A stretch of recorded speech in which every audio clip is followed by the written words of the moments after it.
शैलपुत्री अर्थात पर्वतराज हिमावन की पुत्र। इनका वाहन वृषभ है और इसी कारणवश इन्हें वृषारुधा के नाम से भी जाना जाता है। नवदुर्गा का दूसरा रूप है ब्रह्मचारिणी। ब्रह्म अर्थात तपस्या, चारिणी अर्थात आचरण करने वाली। ये रूप उस ज्ञान व आचरण का प्रतीक है जिसके माध्यम से इन्होंने मुझे अपने पति के रूप में प्राप्त किया। नवदुर्गा का तीसरा रूप है चंद्रघंटा। मस्तक पे घंटे के आकार में आधा चंद्र। ये रूप अत्यंत शांतिदायक, कल्याणकारी है। विभिन्न प्रकार के अस्त्र और शस्त्र इनकी 8 भुजाओं में सुसज्जित है। इनका तीसरा नेत्र सदैव खुला रहता है। चंद्रघंटा का वाहन सिंह है। ये युद्ध करने हेतु सदैव तत्पर रहती है। इनकी आराधना करने से निर्भीकता और वीरता के साथ ही सौम्यता और विनम्रता का विकास निश्चित है। ये जो मृत्यु देती है वो सुख कारक और निर्भय अवस्था में होती है। इनकी मंद मंद हंसी से संसार का जन्म संभव होता है। यह है नवदुर्गा का चौथा रूप, जिसे कुष्मांडा के नाम से जाना जाता है। अष्टभुजा, शस्त्रधारिणी, व्याघ्रवाहिनी,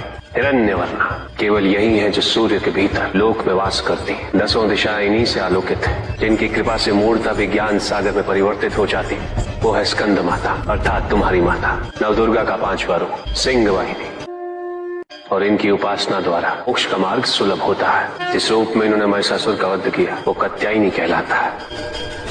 इनकी आराधना करने से अर्थ, धर्म, काम और मोक्ष फलों की प्राप्ति होती है। श्याम रंग, खुले केश, एक हाथ में लोहे का कांटा और एक में खड़ग, जिनका आशीष शुभों का कर्ता और कारक है। ये रूप कालरात्रि रूप कहलाता है। ये अंधकार का विनाश करती हैं। इनकी आराधना करने से असुरी शक्तियां भी भयभीत हो जाती हैं। श्वेत वर्ण, श्वेत वस्त्रों से सुसज्जित, चतुर्भुज, त्रिशूलधारी, तालवाद्य धारण करने वाली ये इस रूप में अपने उपासकों को अभयदान देती। ये इनका महागौरी रूप है। माँ दुर्गा का 9वां रूप सिद्धदात्री कहलाता है।